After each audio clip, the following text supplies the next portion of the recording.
aniversario escribiste sin poder tener acceso a Sonia Gandhi, Menos mal. a su... Cuando hiciste esto, ¿llegaste a hablar con Sonia Gandhi alguna vez? Sí, claro que llegué a hablar con ella. Ella al principio, cuando yo empecé el libro, ese libro, a ver, yo empecé ese libro porque conocía un poco a la familia Gandhi.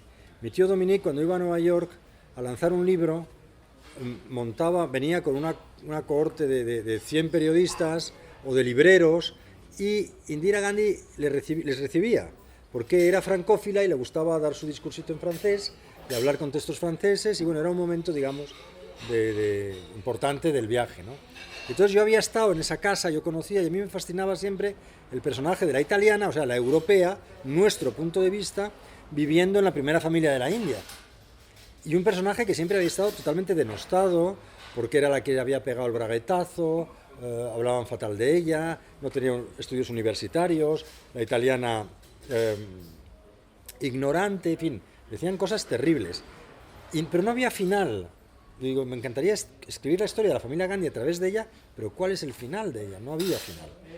Hasta que en el 2004 ella gana las elecciones en la India, siendo italiana de nacimiento, siendo una mujer que siempre fue tremendamente tímida, que no podía salir a hacerse una foto con la familia en público, que siempre fue lo contrario a hacer política. Y de repente esta mujer gana las elecciones en el país más poblado del mundo.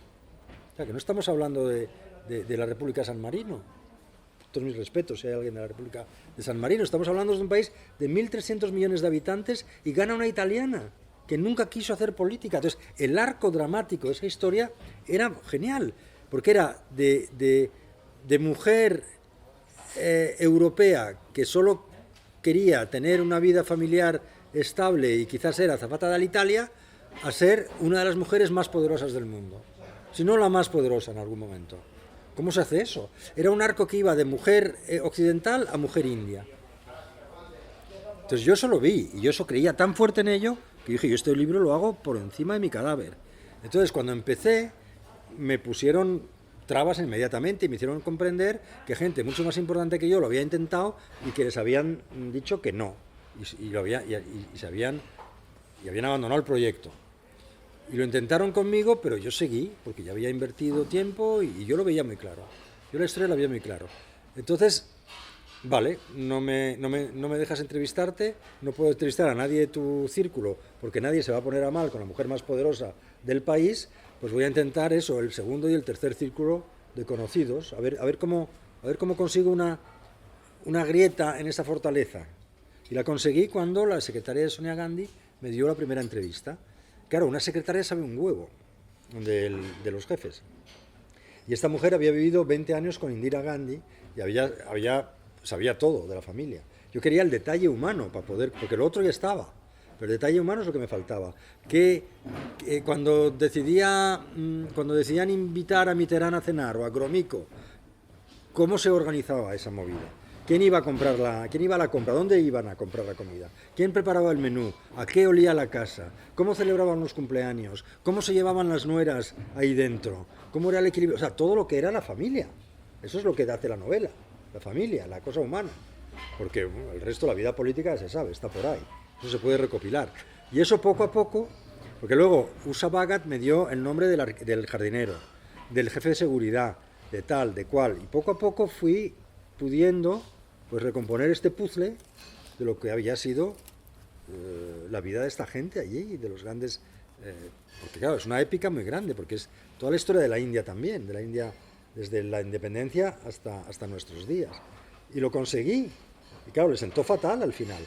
Pero yo fui a Delhi con el manuscrito terminado, porque yo me intuía que iba a haber follón. Claro, una gente que siempre ha estado de uñas, de repente no les iba a gustar nada ver un libro publicado. Entonces fui y me la encontré en un cóctel a Sonia Gandhi, que uy, esta es la mía. Para que no se olvide de mí, le dije, Madame, ¿cómo se lo dije? Llevo 4 años durmiendo con usted. Y me miró así como diciendo, ¿quién es este gamberro que se ha colado aquí por el servicio de seguridad? Y dije, no, llevo 4 años durmiendo con usted porque estoy obsesionado por su vida, porque estoy escribiendo su vida y tal y cual, y me despierto pensando en usted y en su familia. Y me dice, eres el del libro. Pues ya, Ella ya sabe, me había oído como un moscardón, sabía que estaba revoloteando por ahí. Ah, eres el del libro. Y le digo, sí, y mire, quisiera, ya que estamos, tengo el libro terminado, antes de mandarlo a la editorial me gustaría mucho, como se dice en la India, ¿no? To have your blessing, como tu acuerdo para evitar problemas. Entonces, si hay algo que no quieres que cuente, pues lo quito ahora, estamos a tiempo. Y entonces ahí me decepcionó mucho, la verdad, porque esa arrogancia del poder. Se da la vuelta así y me dice en inglés, we never read what's written about us. Nunca leemos lo que escriben sobre nosotros.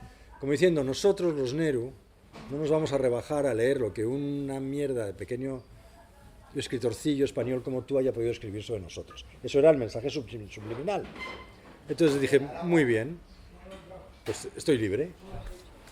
Entonces publiqué el libro, hice el libro que quería hacer y lo publiqué como lo quería publicar. No he tenido ningún condicionamiento. Y claro, al final todo esto pagó, quiero decir, rentó mucho.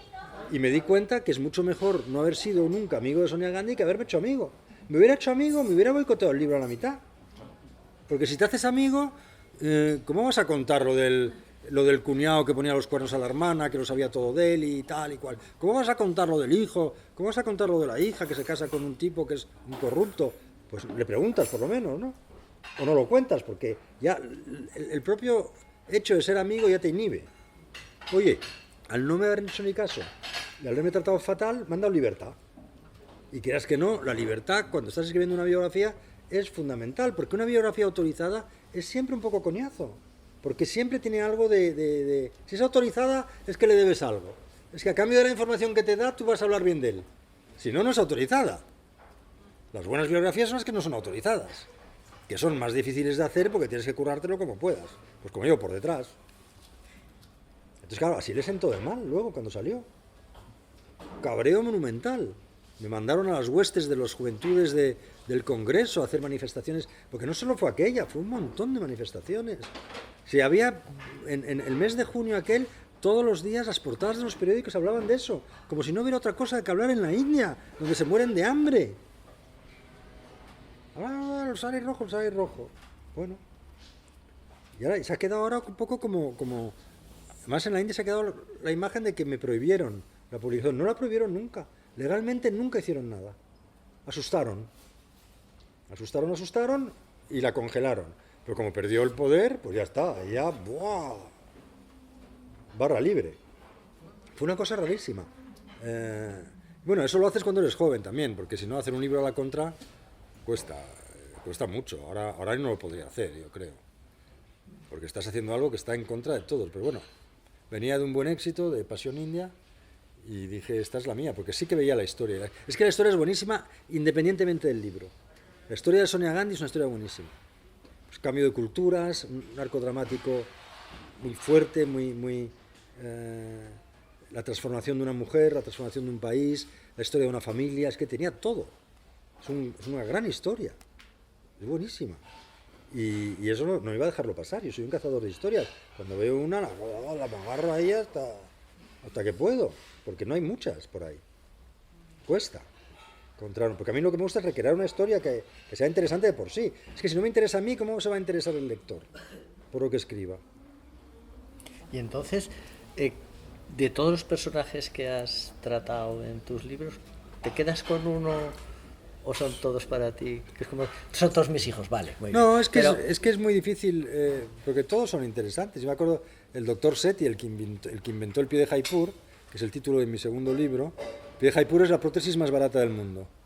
Y es un invento genial, un médico indio que ha permitido que muchos mutilados de los países más pobres del mundo, víctimas de la guerra, tanto en Nicaragua como en Camboya, puedan tenerse en pie. Es un tío que ha dado su vida por la humanidad realmente. Este era un hombre genial. Me recibía en su casa de Jaipur y hablaba, le gustaba hablar porque además era profe, y los profes les gusta hablar y hablan bien. Entonces, claro, eso era maravilloso, te puedes quedar horas ahí hablando con el increíble doctor Sethi. Pero sí, he conocido Christophe Roux, el protagonista de esa historia. El pie de Jaipur es un libro muy curioso porque se reedita todos los años, poco pero se reedita. Es como que cumple una especie de función. Yo creo que es de dar un poco de esperanza a la gente que que le ha pasado lo que le ha pasado a los protagonistas, ¿no? Que en este caso es un chico de 20 años que se desnuca cuando se tira al agua en unas vacaciones y se lo devuelven a la madre. Diciendo, aquí está, y entonces no puedo hacer nada, la cervical. Y sin embargo, hoy en día este chico conduce, se acaba de casar por segunda vez, ha tenido un hijo hace 3 años, va como un loco por la carretera, dice, yo ya me la he pegado, otro día, encima tiene humor negro, me viene a ver a Ibiza todos los años, es un prodigio de persona. Y lo que decía el otro día en una conferencia, es verdad que la historia de Christophe Roux, que es la historia del protagonista del Pied de Jaipur, te hace ver una cosa, que la felicidad es el carácter. Porque este tipo, yo creo que hubiera sido feliz, si ha sido feliz con lo que le ha tocado, eso hubiera sido feliz siempre, cualquier circunstancia. Lo lleva dentro. Porque cuántos que han pasado accidentes como el suyo o no tan graves, pero que se encuentran en silla de ruedas, están al borde del suicidio. Y conocí muchos, porque entrevisté a mucha gente, ¿no? Y sin embargo él, ahí está. Y hoy le he visto que ha posteado, se ha comprado una caravana para ir. Es increíble lo que hace. Claro, se prestó de cobaya para unas operaciones pioneras que no se sabía si iban a funcionar, pero con él funcionaron. Y le rehicieron las articulaciones básicas, o sea, el efecto pinza. El efecto pinza es fundamental para vivir, que no te puedes peinar, puedes escribir, no puedes hacer nada sin el efecto pinza. Y el codo y el hombro. Entonces, él se mueve raro porque no tiene otro músculo, pero se mueve, y eso le permite conducir, le permite tener una vida normal. Jamás le oirás quejarse, pero jamás. Al contrario. O sea, hay gente realmente admirable, luego hay gente interesante. El pistolero, el que fue contratado para matar a Chico Mendes, que era un pistolero brasileño, también era un tío genial, con sentido del humor y todo, y bueno, pues te explicaba que él quería dejar el pistolerismo y no lo conseguía. ¿Lo entrevistaste en la cárcel? No, estaba libre, ahí nadie entra en la cárcel. Ahí, no, estaba libre, lo localicé en un sitio, en un pueblo que se llama Redensao, en Brasil. Y luego, pues no, luego hice un trabajo sobre la Madre Teresa, fue quizá lo más difícil, el encargo más difícil, porque es muy difícil escribir sobre una santa. ¿Qué cuentas sobre una santa? Si tiene la razón, no hay conflicto, está siempre del lado bueno. No te vas a inventar una escena de amor tórrido entre ella y el Dalai Lama porque eso no cuela. Entonces, ¿sabes? ¿Qué dices? Es muy difícil. Y era para una serie de televisión americana, entonces, claro, ella se enfrentaba a la sociedad, pero conflicto no había. Pero al final sí le descubrió un conflicto, y es las tremendas crisis de fe que tenía la Madre Teresa antes de morir. Pero es que se quedaba en la cama sin poder moverse. O sea, un psiquiatra diría que eran depresiones. Pero da igual, depresiones o crisis de fe, para una mujer que había creado una multinacional de la caridad con 300 casas en todo el mundo, manejando un presupuesto millonario, pues era fuerte. Que de repente esta mujer se cuestionase toda su vida y su fe, eso sí que era un conflicto. Pero claro, no era un conflicto trasladable a la tele, es un conflicto que en todo caso se podría haber escrito un libro. Pero bueno, quiero decir que los buenos personajes son los que tienen, pues son bueno-malos, digamos, tienen un poco de todo. ¿Y esos son los buenos. secundarios? ¿Tienes algún personaje secundario interesante? Como en el Sí, hay muchos. Sí. Los secundarios tienen que ser buenos los secundarios, porque son los que decoran la historia, digamos. Y los secundarios no los puedes hacer sosos, porque entonces no brilla la historia como debería brillar. Javier, es mejor secundarios que Capitán Ahado. Hombre, Eso es que se ha comido el principal. por supuesto. Se lo ha comido. Por supuesto. Pues yo quería preguntarte, encuentras la historia, ves la novela, el conflicto, los personajes, que son la clave de cualquier novela, con sus contradicciones, su posibilidad, etc. Pero venga, ahora te sientas delante de la hoja Y sufrir, ¿cómo la a escribes? sufrir. Montas la estructura, piensas las escenas. No, a ver, En el fondo, ¿cuál es la receta de la Coca-Cola? No, yo investigo mucho, ¿vale? Y mientras investigas sueñas con el libro. Y ahí te puedes equivocar porque da igual, estás soñando. Y te empapas mucho del tema, te lo lees todo, pero lo lees apuntando, para luego tener referencias, porque a la hora de escribir, si no, no sabes dónde están las cosas. Coño, ¿dónde he leído esto? Y si tienes una habitación y una documentación, te puedes volver loco si tienes que buscarlo cada vez. Entonces tienes que indexarlo, eso aprendí a hacerlo con mi tío, y organizarlo un poco. Pero llega un momento que estás tan empapado que la historia te pide salir. Y además, si tú lo aceleras y te adelantas, no sirve para nada, te vas a encontrar bloqueado.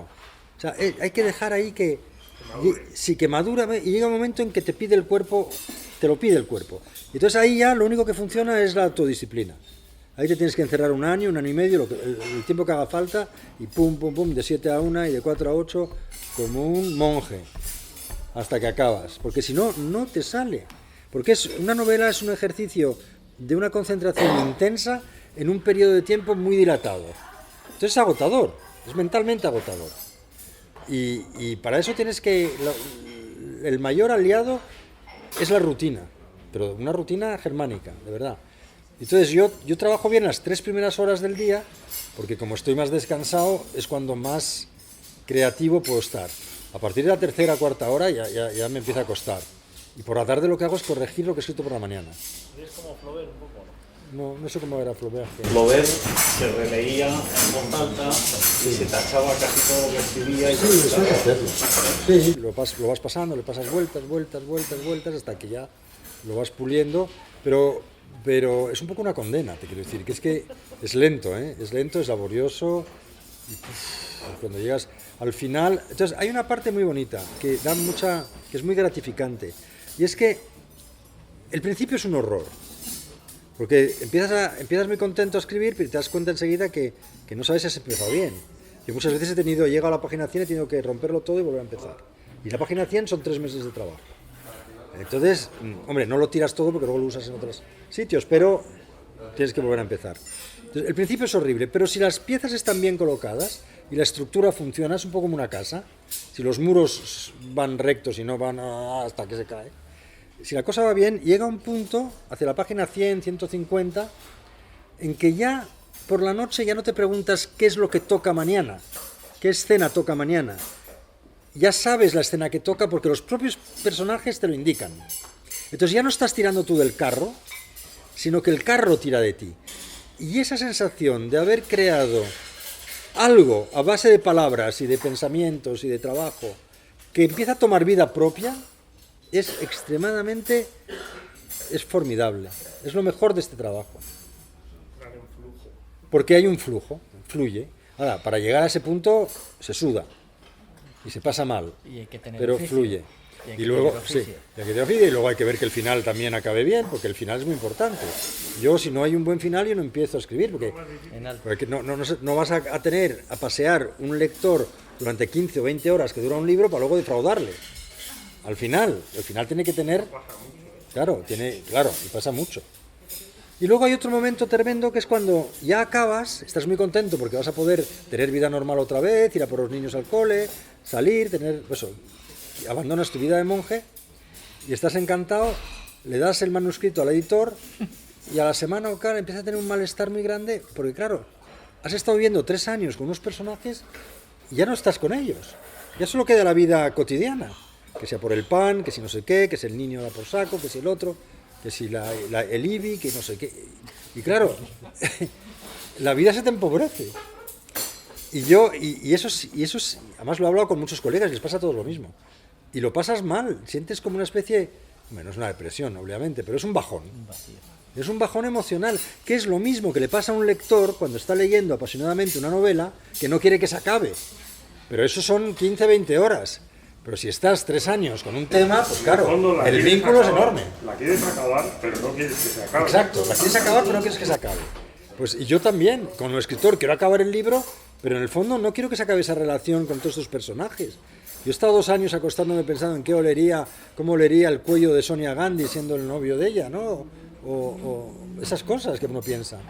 Y claro, de repente ya no tienes esa doble vida, que es la doble vida que tiene el lector cuando lee. Porque estás en tu vida cotidiana, pero tu mente está en el libro. Esa es la parte, digamos, formidable de la literatura, que te hace vivir otra vida, cada vez que lees un libro o cada vez que lo escribes. Y claro, cuando se acaba, pues hay ese bajón que solo se vuelve a llenar cuando vuelves a enamorarte de otra historia, entonces ya vas, que te va poblando, y en el fondo siempre necesitas una historia para amueblar la cabeza, ¿no?